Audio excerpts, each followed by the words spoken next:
Welcome to the Turd Nerds. We are the functional gastroenterology podcast discussing all things poop.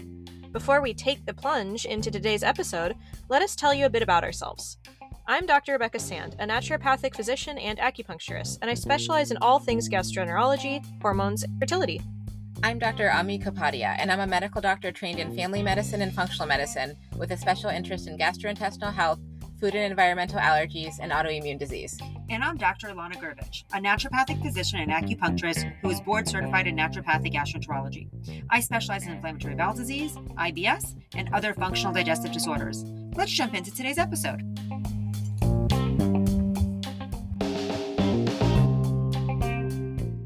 The following discussion is for educational purposes only and not intended to diagnose or treat any diseases or conditions. Please consult your doctor before incorporating any of this information into your care. The information presented on this podcast is not medical advice. Hi, everybody. Welcome back to the Turd Nerds. So we're going to do today we're going to talk about elevated liver enzymes. It's a topic that we see in practice. It is something that definitely can come up in varying degrees of pathology. And so we're going to dive into it. But before we dive into it, I just want to tell you guys an experience that I had over last weekend. So I was at a conference. I don't know, anybody who knows me knows I love GI and I love injecting people. And I was at a neurotherapy conference and I was kind of presenting a level 1 that we teach all the time. And somebody comes up to me afterwards and they were like, "Are you Ilana Gurevich from the Turd Nerds?" And I was like, "Yeah." Famous. And she was like, "I heard your voice from across the room." And I was like, "That is a voice that I am you have a very recognizable voice." That's true. I mean, I know what that means. I know what recognizable means. It's like pitchy and whiny and high pitch. It's just fast from New York with lots to say. New York, yeah. Talking about poop. Recognizable voice. Yeah. But so people are finding us from all over our community. Yep. Totally. Okay, so today we're going to dive into liver enzyme tests, and Dr. Kapadia is going to talk us through it. Okay, so, as usual, this is not fully planned, but we're going to just kind of go through some different scenarios. We've all seen kind of abnormal liver function tests. I would say, at different times of my life working with relatively healthy populations and other times working with patients who have more complicated illness, what those abnormalities might be. So the first thing that, we used to see and we still see all the time is that elevated bilirubin that comes up on a random LFT panel and what you do about it. So isn't it just Gilbert's until proven otherwise? So you could. I know you gotta do more tests. Okay. Wait, so let me tell you what generally when I see an abnormal bilirubin, the first thing that I do is I go back to past results and I'm like, is this the first time this is abnormal? Is this a new finding or is it an older finding? Yeah. Right. But let's say it's a newer finding. Right. So there's different things you could do in that situation with a relatively healthy population and minimal elevation. I usually repeat it about, 6 weeks later, but also check a direct and indirect bilirubin so that if it is still high. What is a bilirubin measuring? Let's start there. What is a bilirubin measuring? So from my understanding, a bilirubin is measuring how many red blood cells are getting broken down within the liver and the spleen. That was my understanding. And then we've got direct versus indirect, conjugated versus unconjugated. Which are the same way of saying, different ways of saying the same thing. Reported, in those different ways. Right, conjugated and indirect or unconjugated and indirect. Yep, great. So, yeah. So, and, so in that scenario, typically in a relatively healthy population, it does usually end up being Gilbert's, but, given some of us have like a OCD type personality, we feel the need to go to the algorithm. Who here has that? Most practitioners. All of our friends. So typically if you repeat it and it has the elevation again, you can go through the up-to-date algorithm for direct and indirect. And Gilbert's is, one of the more common. Is it Gilbert's or Gilbert's? Who knows, Rebecca? Oh, you're pulling out your French here. That's not fair. I am partial to the croissants. How do you say it in French? Gilbert. Sure. Yeah. I can say it in Russian. Gilbert. I like that the best. Yeah. So that's kind of what it usually ends up being in a healthy person when there's pretty minimal elevation, but it's an elevation of the unconjugated bilirubin. Right. And you go down that, and doesn't it have to be elevated for like a period of time before you can? I've seen it kind of, a lot of the patients that I had who ended up having that would have it be normal and then elevated and then, when I would look back, or just a slight elevation chronically. Yep. And then it's like a not super satisfying patient handout of information that you pull from the same. You know, you don't usually do a whole lot with it, but it's like a genetic variant. I heard there's actually a protective component to having it, that like people who have it tend not to age as rapidly. Oh, interesting. And like decreases cancer risk. I'd have to look this up again, but I remember hearing that at some point, that it's actually not a bad thing to have. It may even be beneficial. You know, it's interesting. Whenever a patient has it, they always know it. You know what I mean? Like, they're like... My patients don't. Oh, really? Because a lot of people haven't looked into it. It's really bad. Like, right. Oh, because I'm always like, oh, elevated bilirubin. They're like, oh, yeah, I have Gilbert's. Wow. Yeah. When they say Gilbert's. Yeah, I mean... I'm taking a poll on this one. So in addition, you know, if the other common cause of unconjugated elevated bilirubin is hemolysis, but that's usually not what was happening in our outpatient patients, right? Yeah. So in the algorithm tree, you can kind of decide if that's clinically relevant and you need to go down that path or not. But I would say the main thing is, for most practitioners working outpatient in a relatively healthy population, if there's a minimal elevation, Gilbert's is usually what you'll end up with when you go down that algorithm. Yeah, but you want to do like a CBC with a smear, right? You want to do a peripheral smear as part of the workup? I don't think you need to do that as part of the Gilbert's diagnosis, but I'd have to look at the full algorithm. Okay. Typically, it also might depend on how far you want to go, and you know, if you're comfortable saying this is probably what it is. It's been like this for a while. They remember that another doctor told them something similar. And also how symptomatic they are. Right. Like, it's always going to come back to that. Right. Yeah. Like, this is sort of the case when they don't have symptoms of any liver issues, and we just find it as there's a abnormality on the routine blood work we order. The other sort of spectrum of things is when you have a patient that actually comes in and says they have jaundice, you know, a patient who presents with jaundice in a more, more complicated situation. And so in that situation, of course, the first thing you'll want to do is, what do you order on someone who has jaundice, just to start with? Liver enzymes. Right. Panic. So yeah, I mean, I also, just as an aside, when you see somebody that's jaundiced, it is like a smack in the face. Like that yellow is difficult to miss. Yeah. Right. Like it took me a long time to be like, oh, that's what it looks like. That's what gray looks like. That's what green looks like. That's what yellow looks like. Like they look, silver, if they're taking too much silver. Oh, I've never. Have you seen that? Or if they're eating a lot of carrots. The carrot thing too. Yeah, it was a telemedicine. Yeah, and I saw them once. They were like the Dr. Hopper type, putting themselves on everything, but they were overdoing the silver. Whoa. Yeah, I was like, is there a filter? Like, I was looking at the background of the video and the person, and it was like a blue. Whoa. Yeah. That's crazy. Yeah, that's how I learned that one. I've never seen silver. Can't you turn yellow if you eat too many carrots? Yes, you can. And I have seen that. I have seen people turn yellow because of their spray tans. That too. Oh, that, yeah, that's a thing. That's definitely a thing. Have that on your differential, people. So you get LFTs, and you in certain scenarios when the bilirubin is high, we just talked about when the unconjugated bilirubin is high. Right. Yep. It's more complicated when the conjugated bilirubin is high. Then you have to go down sort of a different pathway that can potentially be a more serious condition going on. So it depends what else is high with it, right? So one scenario would be if the alk-phos and the direct bilirubin are high. Yep. In comparison to the AST ALT not being very high, and the other scenario is often that the AST ALT are very high and those other ones are not that high, or they're not super elevated or just kind of close to the normal range. Yep. So that's the whole sort of spectrum of conjugated hyperbilirubinemia.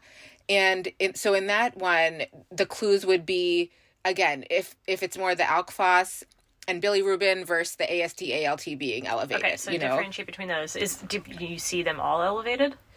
You can, although typically the cases that I'm thinking of fell into one or the other category. Cool. But I'm sure you could. I will often see alk-phos elevated with the LFTs elevated. Like, I've seen those travel together. Without bilirubin. Without bilirubin. Yeah.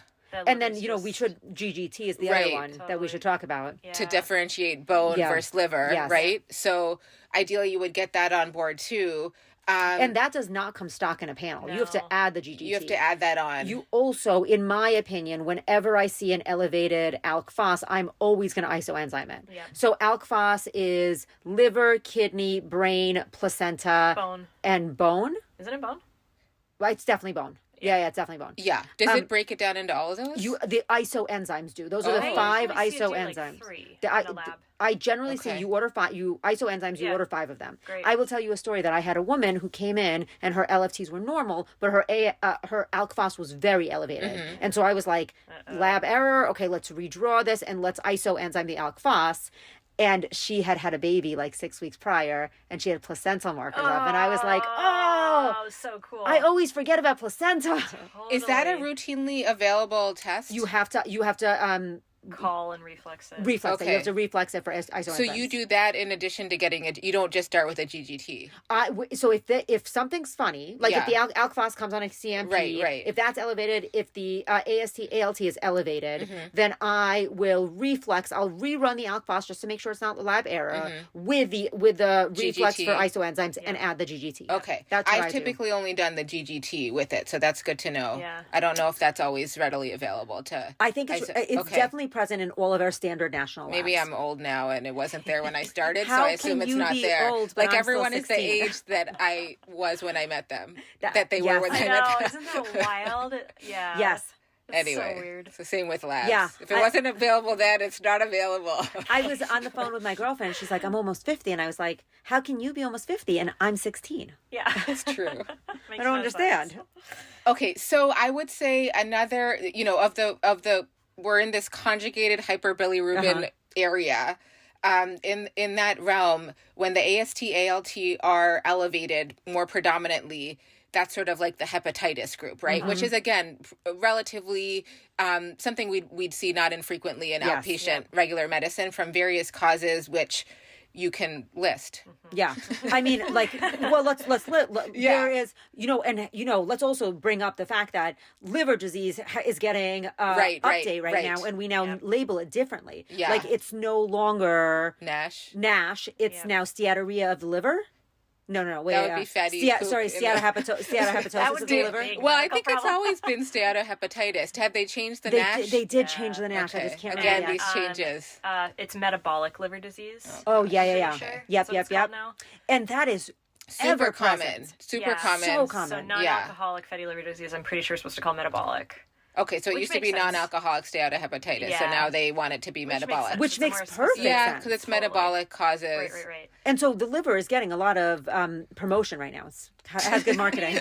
We're not treating them well. No. We're not doing a It's good true. job there. I mean, I went to my first integrative medicine conference. It was like a nutrition-based conference put on by the Georgetown Center for Mind Body Medicine. I think this was circa 2003 in Berkeley. And there was a great hepatologist who presented on toxins causing NASH. Wow. Which we were allowed to call it NASH at that time. Just so you guys know, spoiler alert, we will have a toxemia episode coming up sometime soon. We're gonna do it To make you It's more gonna depressed. Be depressing. So Yeah. we warn Depressing. you, but we got to do it.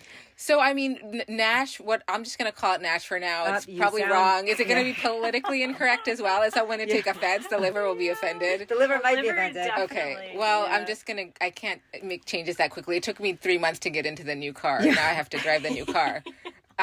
So basically. Which, by the way, brings us back to that toxic exposure. Oh, yeah. episode. My husband had to air it out for me. Oh no. I hit him with the toxins from the new car. Because he can tolerate toxins way Well, better I than wanted you. to treat the car to Give it to degrade the his toxins, lover. and he wouldn't let me do it. So Yeah. So this is a tangent, but we just gosh. bought our kid a blow-up new car. air mattress. Okay. Oh. It stinks. It stinks. Oh, So I looked for man. ones that have the least amount of awful. She's sleeping. Well, we're gonna put a cover on it, and it will be organic cotton. But I'm like, Why does we're she going need on it? these long trips, and Oh. we're doing long car trips. We go to Europe. Oh, a lot. okay. I actually have your solution. Okay. Oh my God. No, it's the rent thing you told me about. No. I have an even better solution. How you should never purchase anything for your child without talking to me first. That's a really good point. Because That's I have that's this- our other blog is Yeah. Ilana's baby advice. Other I podcast. have this traveling pack and play. She that- hates pack and that plays. pops into a backpack.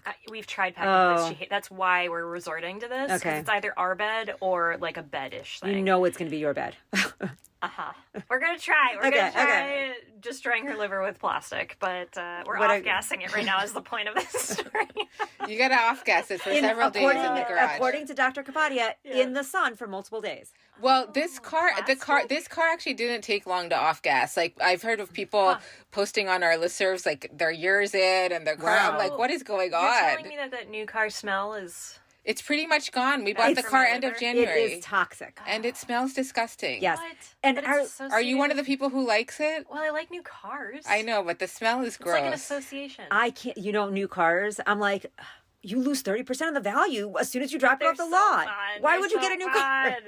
This is my hoarding of finances, Jean, coming up. That's fair. Okay, anyway, back to the liver. Okay, so with NASH, I mean, traditionally we thought of it as related to, alcohol, excess carbohydrate intake. They would have elevated triglycerides. But this talk in 2003, he was on top of it, showing us histology photos and describing toxin-induced damage, not just from, chosen intake of various food and drink products. Oh yeah, I'm sure it's gotten worse. So we don't typically include that in maybe we do, but not everyone typically includes that in their workup of NASH, right? You know what's interesting about that is I was reading a book. I was reading Peter Attia's book, Outlived, I think. Yep. And he talked about the first time when he was in surgery and he did a surgery on this patient and their liver was like deteriorating in the body. And the attending was like, I thought you asked him if he was a drinker. And it was the first time that they had seen a metabolic liver. Yeah. And it just, like, back then... They just assumed it was alcohol. Because that was the only thing that was going on back there, which goes to show just how much our environment has changed in a very short amount of time. They removed, like, lead in our gasoline and, lead paint. That just gives you heart disease and brain disease. I don't know how it affects the liver. But that's also, as we've introduced and increased our carbohydrate intake and our processed ultra-processed food and our sugar intake, that's what's causing these metabolic changes. Right. Yeah. So, I mean, typically that presents with relatively mildly elevated LFTs, right? Like, that's when we usually think of fatty liver. We'll get an ultrasound to confirm it. And you would put relatively minorly elevated. Less than 2 times the upper limit of normal is usually where I've seen fatty liver. 3 times, I think, is when we have to get concerned, right? I mean, I have definitely seen... And, so I'll run that's that was with a relatively healthy population. So I think it depends on your population, at the time. I'll run that panel. Yeah. Alk phos will be elevated, LFTs will be elevated. I'll reflex the GGT, redo the alk phos with isoenzymes. And then I'll also send out for an abdominal ultrasound to look at the liver. Is there fatty changes that I can look at? Yeah, and to get a baseline. Because if we are going to do stuff, which we will get to, I'm sure, it's good to have a baseline on what are we getting traction in imaging, lab-wise. Right. So that's what I typically would think of with relatively mildly elevated AST, ALT, and you might not have any other liver enzymes elevated. But it is a sign if your liver enzymes are coming up elevated, even over baseline, because first of all, the lab ranges is like one lab will max it at 35, another lab will go 45, another lab will go 55. It's true. It is all over the place. There's no standardization of lab values. My cutoff both for AST and ALT is generally 40. I want it below 40. I really want it in the 20s or 10s. So that will cause symptoms, and that will act to deteriorate your lifespan and your health span. Just that. Totally. And I think I'm not sure if I'm not going to quote this exactly right, but one of the senior naturopathic doctors who was one of the main teachers in environmental medicine who has passed, I feel like he said GGT was just a good thing to check on most patients to evaluate for the potential toxin-related liver damage, and he had cutoffs that I don't remember. We'd have to come back to it. And ferritin. Don't include that with ferritin. liver. For hemochromatosis workup? Or just in general? And for the acute phase protein. Yeah. Because I had a alcohol-induced liver disease patient whose ferritin was 650. Wow. Yeah, totally stopped drinking, and we were able to kind of get things under control. But and you ruled out hemochromatosis. Yeah, I had to do the whole thing, which I cannot remember that workup for the life of me. I know I have it written down. Luckily, it's somewhere in my up to date, whatever. But That, but I can remember my basic panel like that. It was just liver. It was liver disease. Wow. So, yeah. And like at any given time, the liver is holding 2/3 of our bloodstream. Yep. Right? It is like the powerhouse. It is the workhorse of the whole body. Our poor livers. Our poor livers. Oh, treat them well, people. And it's like, I mean, it is really a thing that people are no longer getting liver disease because they're intoxicating. They're just eating a standard Western diet. Or, okay, so the other common things that cause elevated AST, ALT, like some form of hepatitis, just to keep in your differential, would be, we just talked about alcohol. Viruses. What'd you say? Viruses. Hep C. Yeah. And let's see, there's other ones. What else are we missing here? Acetaminophen, right? Oh, so, yeah. given our challenges with pain, and there's not an easy fix for pain. Yeah. There's just not. There And are so many other options. There are. I just did a whole mentorship thing. I mean, from like a naturopathic perspective. And if you have access to people who can do body work, exactly, hands-on work, but there's not enough practitioners. Okay, for but the it's hold chronic up. You think there is? No, that's not what I'm saying. But what I am saying, I just want to bring it back to what is it like? People are listening to us everywhere, including Australia and the UK. Oh. They really like us where people speak English. Do you think they'd host us? Oh my God, we would be very welcome. Should we go on tour? I want to go to Australia and New Zealand. No, anyway, let's go to France. Let's go to Europe. I mean, you're already going to Europe. I know. You're already going on tour. Business expense. So I just want to remind everybody that the one thing that you do have access to is food. Right, you know right. I mean? To decrease pain. To decrease pain. Yep. It's just get rid of the ultra processed that will decrease the inflammatory load. Drink water, people. Everyone's dehydrated. And sleep. Yeah, the basics. Yeah, we should probably have another handout. But yeah, if you do those basic things and also stress, right? Like it's going to trigger neural because you don't pathways. breathe. Sense of health. Yeah. And just stuck pathways after acute pain will become chronic because of the whole central pain. But then you have to have time to explain all of this to someone, or you have to have it in a podcast. I will also say, just a reminder, like, the internet is a vast place with lots of tools. It's true. That's true. Most people have access to the internet. And I guess we never only change someone's diet to see what happens to their pain. So it's hard to be like, oh, if you do this. On this note of the internet solving your problems, right. Supplements bring people to the ER with liver disease, or the hospital with liver disease all the time. It may be like one of the highest Do you think it's the quality? Yes. Okay. I think it's the toxicants in our supplements because no one's regulating this. Right, and they don't have access to necessarily a provider. Exactly. And so don't just self-dose. Right. So, quick story. And I think you know this story. I had a patient come in and I ran my usual stool panel on her and she had a parasite come up. And she really didn't want to do the pharmaceuticals, which, listen, I'm a naturopath, I get that. And so I ended up dosing her with an herb. It wasn't an herb, it was an active constituent. An extract of it, which... Yeah. With Ilana's story, this has not ever been found with the actual whole herb that I'm aware of. So I ended up giving her artemisinin. Yeah. So basically the active constituent of artemisia, right? Which works great. But can also damage your liver. So I always run a baseline on everybody. Everybody gets baseline labs once a year. Yep. And CMP... AST was 18. I still remember this in my head. That's crazy. AST was 18. Due to the stress response triggering the word memory. Talking about building neuronal pathways. AST was 18. ALT was 12. Right, so well within normal limits. And then I gave her artemisinin, and like you're supposed to, I reran her CMP in 3 months just to make sure it was okay. And AST was up to like 65, and ALT was like 80. Okay. Like it was like which isn't crazy, but from an for 18 us, and a 12. And she was like, and I was like, oh, that's me.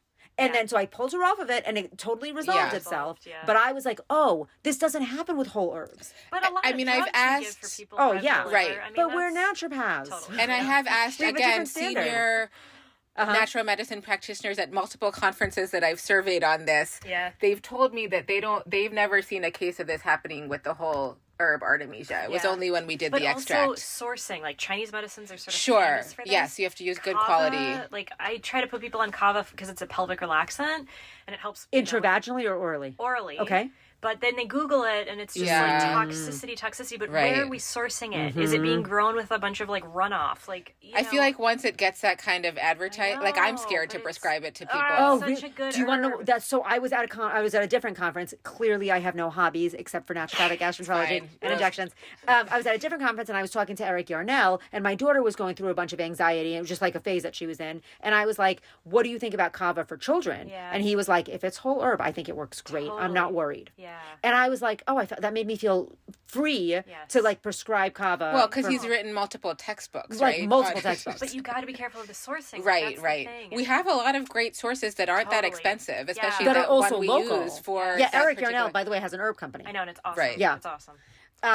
Okay, so what else? Okay, so we talked about kind of the main causes of hepatitis. We didn't mention autoimmune, which is usually often already diagnosed in the people I've seen with that. Just I don't a know that I've made reminder, that diagnosis. Autoimmune diseases like to travel together, so I see it a lot in as a comorbidity in my IBD people. Right. Yep. Yeah. And celiac can be a thing. Hashis. All Yeah.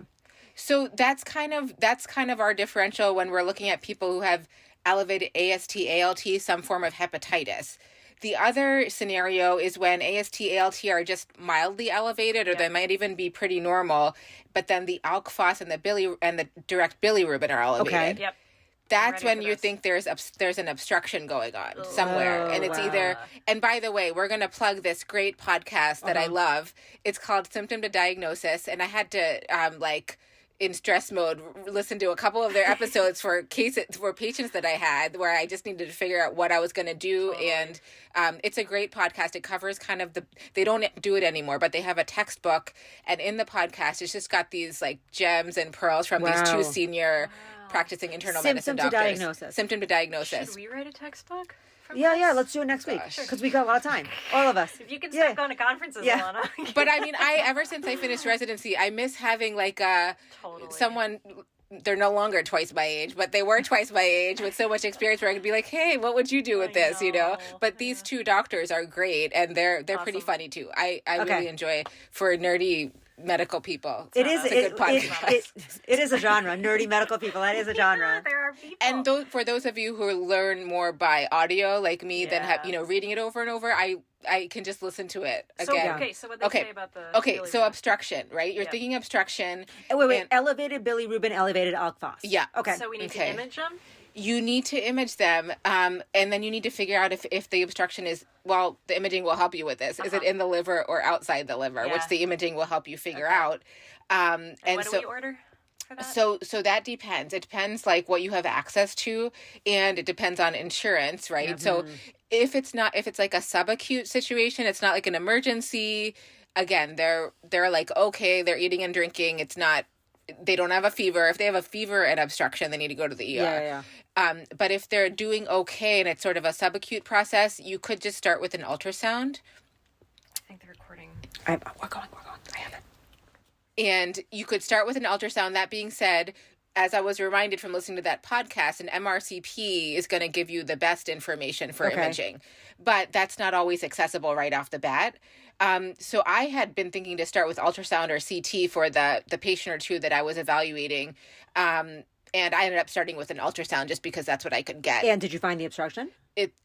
We found the obstruction, and MRCP could still be useful if you're thinking about referring them, and if there's someone where it's going to be amenable to intervention, an MRCP will still give more detail, and it's probably what a specialist will want anyway. So it's just easiest to usually start with an ultrasound.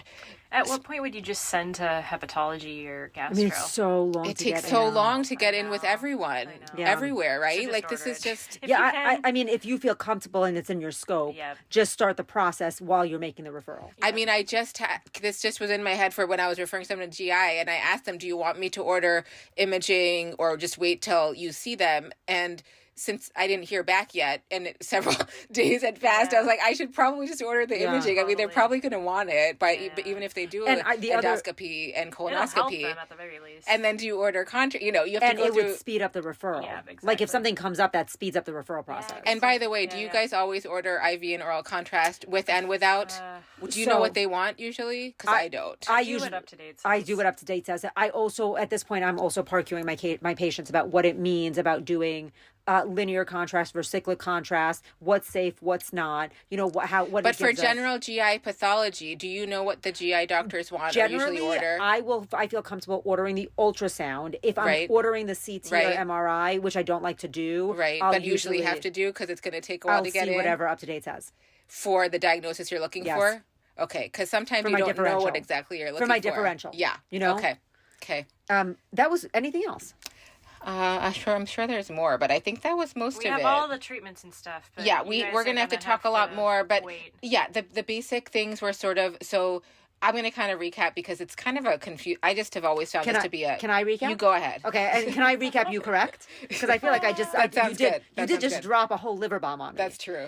Okay, so when we're looking at liver panel that's coming back, we're looking at bilirubin, ALK phos, AST, ALT, and occasionally GGT. There's a subset... And ferritin. There's a subset of...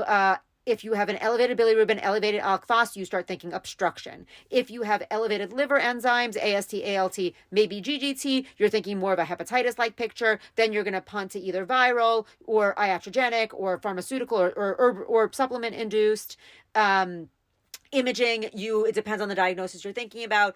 Maybe ultrasound, but you punt to some kind of MRCP or CT or MRI, sorry. Oh, that was a great summary. That's probably better than what I would have said. Yeah. Did I miss anything? The one caveat that's always pointed out is if they have a fever and they have jaundice, they need to go to the ER because they could have ascending cholangitis. Yes. And you cannot wait on that. But these subacute cases, you can do the workup as an outpatient. Yeah, totally. I will also say bilirubin always confuses me, and I do think I understand it just a bit better. Yeah, well, that's for good. Sure. It is confusing. Yeah. It is confusing. Yeah. Great. Thank you, Kapadia. Thanks, Turds. Okay, bye. Thanks for joining us today. Stay tuned. We release episodes every 2 weeks. If you like this episode, please subscribe and don't forget to rate and review us to help spread the Turd Nerd word.